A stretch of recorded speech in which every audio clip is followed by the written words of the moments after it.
Tahap keenam isim, pengenalan harokat atau i'rob. Assalamualaikum warahmatullahi ta'ala wabarakatuh. Alhamdulillah wassalatu wassalamu ala rasulillah wa ala alihi wa sahbihi ajmain, amma ba'du. Alhamdulillah, pada kesempatan hari ini insyaallah kita akan melanjutkan pengajian kita. Dan alhamdulillah hari ini kita sedang memasuki tahapan yang ke-6. Jadi yang akan kita pelajari yaitu buku yang ini. Nah, silakan dibuka bukunya bagi yang sudah punya bukunya. Nah, dalam pembahasan tahapan yang ke-6 ini kita akan membahas tentang pengenalan harokat. Jadi silahkan dibuka bukunya dan saksikan videonya sampai akhir. Jadi setelah kita mengenal pada pembahasan tahap 1 sampai tahap 5, kita belajar tentang isim. Nah, tahap yang ke-6 ini kita akan mengetahui tentang masalah i'rob. Kenapa kita belajar i'rob? Nah, karena kalimat isim yang telah kita pelajari pada tahap 1 sampai tahap 5, isim tersebut membutuhkan terhadap i'rob. Pertama, pengenalan masalah i'rob. Jadi, selanjutnya kita akan membahas tentang masalah i'rob. Kenapa kita membahas i'rob? Jawabannya karena kalimat isim itu membutuhkan terhadap i'rob. Dan apa itu i'rob? Jawabannya, i'rob adalah perubahan daripada akhir kalimat. Jadi, akhir kalimat berubah, nah itu dinamakan i'rob. Untuk contoh di sini seperti huruf a, i, u. Nah, itu perubahan daripada a, i, dan u itu dinamakan i'rob. Atau an, in, un, atau ba, bi, bu, ban, bin, bun, itu namanya i'rob atau harokat. Contoh di sini ada lafaz zaidun qaimun. Nah, zaidun, akhir daripada kalimat zaidun, dunnya itu dinamakan i'rob. Qaimun. Nah, akhir daripada kalimat qaimun ada lafaz mun. Munnya itu dinamakan i'rob. Jadi zaidun qaimun itu dinamakan i'rob. Adapun untuk jumlah daripada i'rob, nah jumlah i'rob tersebut semuanya ada 4. Yang pertama ada i'rob rofa atau domah. Yang kedua ada i'rob nashob atau fathah. Yang ketiga ada i'rob jar atau kasrah. Yang keempat ada i'rob jazm atau sukun. Nah, yang keempat tersebut akan kita bahas satu persatu. Apa itu i'rob rofa, apa itu i'rob nasab, apa itu i'rob jar, dan apa itu i'rob jazm. Lalu bagaimana contohnya? Ini akan kita bahas satu persatu. Nah, yang pertama ada i'rob rofa atau dhammah. I'rob rofa atau dhammah merupakan i'rob yang berada di atas huruf yang seperti huruf waw. Jadi ketika Anda menemukan kalimat dan kalimat tersebut di atasnya terdapat seperti huruf waw, maka itu dinamakan i'rob rofa. Nah, i'rob rofa ini sering disebut juga sebagai i'rob kaya. Kenapa? Karena keberadaan i'rob ini yang paling unggul dari jumlah i'rob yang 4 tadi. Nah, jadi i'rob yang seperti huruf waw di atas ini adalah i'rob rofa. I'rob rofa pun memiliki suatu alamah atau tanda. Dan alamat untuk i'rob rofa yaitu dhammah. Jadi ketika kita melihat kalimah dan kalimat tersebut dirafakkan, rafaknya tersebut terlihat secara zahir, maka itu dimasukkan dalam kategori alamah rafanya doma zahir. Contoh seperti koma zaidun. Nah, koma zaidun. Ketika kita melihat lafaz zaidun itu dibaca rafa dan rafanya itu adalah domah, domah zahir. Jadi ketika kita belajar dan kita tanyakan kepada anak kita zaidun kalimah apa? Zaidun adalah kalimah isim. I'rabnya apa? I'rabnya i'rab rafa. Apa alamat rafanya? Yaitu domah zahir. Jadi untuk hal dalam masalah i'rab ini kita harus sering-sering menanyakan kepada murid kita atau anak kita supaya dia tahu apa itu i'rab rafa, alamatnya apa. Ketika kita melihat suatu kalimat pangkat i'rabnya rafa, tapi kalimat tersebut tidak dirafakan secara zahir, nah maka untuk kedudukan i'rabnya bisa dimasukkan dalam kategori alamah rafanya dhammah muqaddarah. Jadi ketika i'rab rafanya tidak terlihat secara zahir, maka itu alamahnya rafa dhammah muqaddarah. Nah, lafad al-fata contohnya ja'al fata, asalnya yaitu ja'al fatayu, ada huruf yu di belakangnya.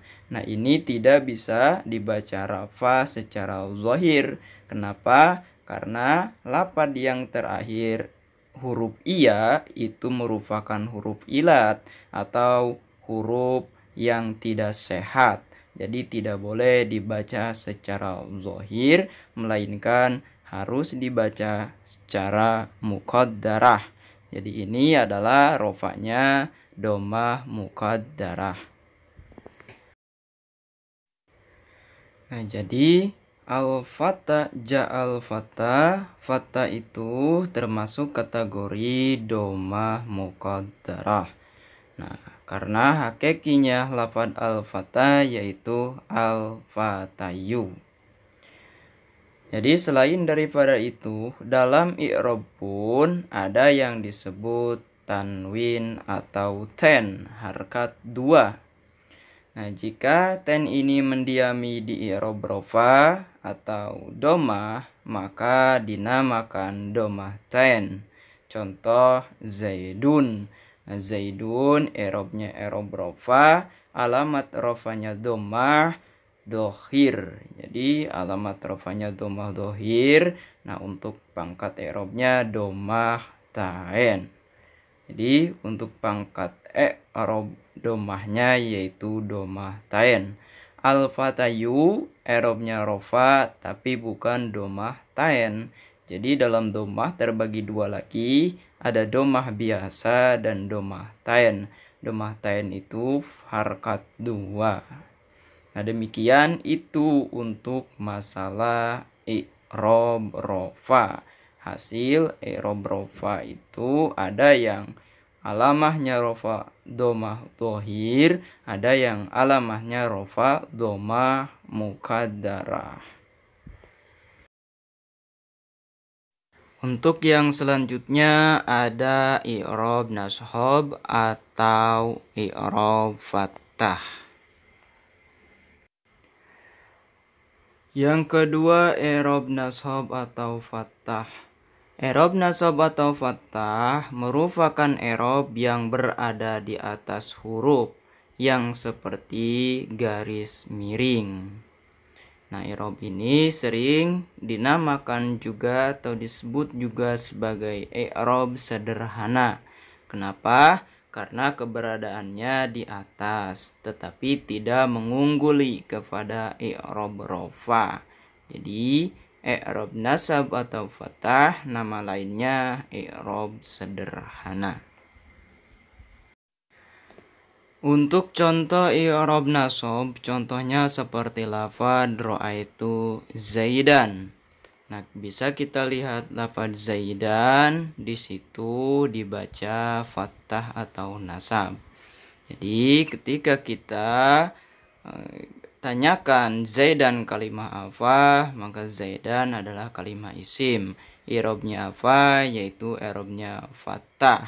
Nah, untuk fathahnya itu sama seperti i'rab rafa, terbagi dalam dua.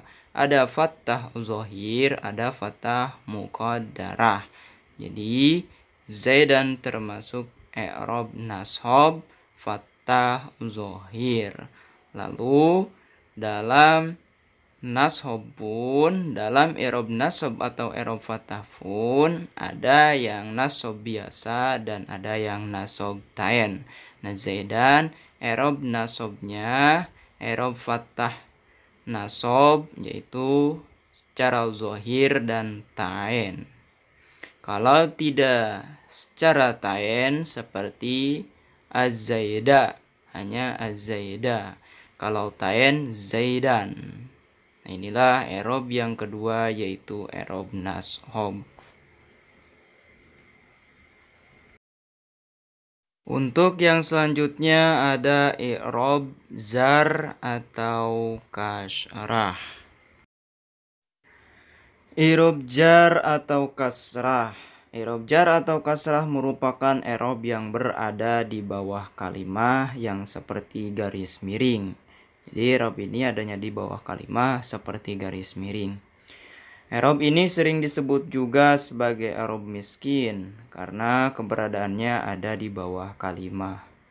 Atau sering disebut juga sebagai i'rab tawadu atau i'rab rendah diri karena keberadaannya ada di bawah kalimah terus. Jadi yang ketiga adalah i'rab jar atau kasrah. Nah, untuk contoh di sini contohnya seperti lafaz marartu bi Zaidin. Nah, bisa kita lihat lafaz Zaidin itu dibaca zar. Dan untuk pembagian daripada i'rab zar tersebut sama dengan i'rab rafa atau i'rab nasab, yaitu terbagi menjadi dua. Ada zar alamatnya kasroh zahir dan kasroh muqaddarah. Lalu kasrohnya tersebut ada kasroh biasa dan ada kasroh tain. Jadi sama seperti yang telah dibahas tadi. Nah, untuk yang keempat atau yang terakhir ada i'rab jazm atau i'rab sukun. I'rab jazm atau sukun. I'rab jazm atau sukun merupakan i'rab yang berada di atas huruf yang seperti bulan sabit atau lingkaran. Nah, i'rab ini sering disebut juga sebagai i'rab mati karena seolah-olah tidak berfungsi sama sekali. Jadi contohnya seperti lam yadrib.